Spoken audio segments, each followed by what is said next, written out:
Notre paracha de Vaera décrit les 7 premières plaies qui ont frappé l'Égypte. En préambule à la 7e, la grêle, Dieu demande à Moshe de prévenir Pharaon que toutes les plaies vont s'abattre sur lui. Et nos sages s'étonnent de l'importance donnée à cette plaie, la grêle, considérée comme équivalente à toutes les autres réunies. Rabbeinu Bechaye répond simplement que la grêle n'a épargné personne, hommes, animaux, plantes, tous ont été frappés, contrairement aux autres plaies, à l'impact plus limité. Le Sforno explique, lui, que les effets de la grêle ont été ressentis par les Égyptiens longtemps après la plaie, contrairement aux autres plaies, dont les dégâts ont été limités dans le temps. Le Rachem Akadosh s'appuie sur le Midrash pour expliquer la particularité de cette plaie. En effet, selon le Midrash, les grêlons qui ont frappé l'Égypte étaient une combinaison d'eau et de feu, du feu au milieu d'une boule de glace dure comme un rocher, qui détruisait d'abord tous les éléments à la surface de la terre, puis ensuite le feu brûlait les racines des plantes. Or, l'un des buts recherchés à travers les 10 plaies était d'obliger Pharaon à reconnaître la puissance infinie de l'Éternel, et cette prouesse de faire cohabiter l'eau et le feu.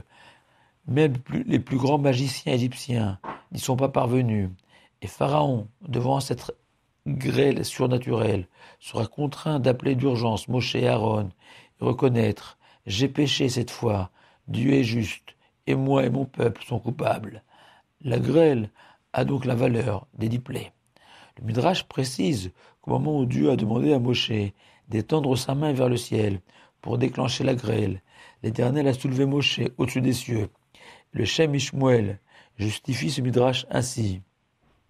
Le Talmud explique que le ciel est l'union de l'eau et du feu, comme le nom en hébreu Shamaïm l'indique, puisqu'il est la contraction de Esh, le feu, et Maïm, l'eau.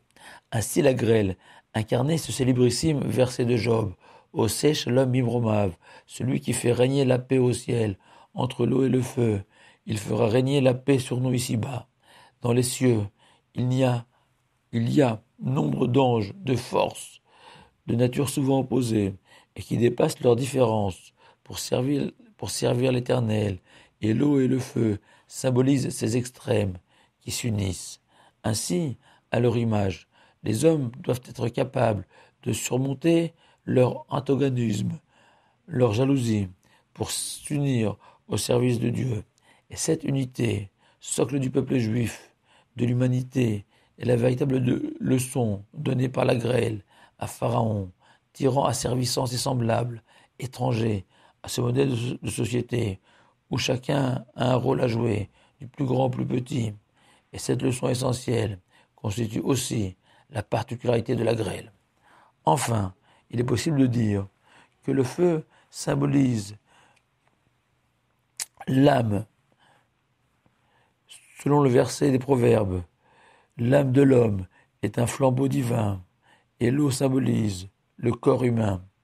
Cette âme et ce corps qui n'ont a priori rien de commun et qui pourtant doivent s'unir pour apprendre à servir ensemble Dieu. Et c'est l'ultime leçon de la grêle et sans doute pas la moins importante. Shabbat Shalom à vous tous.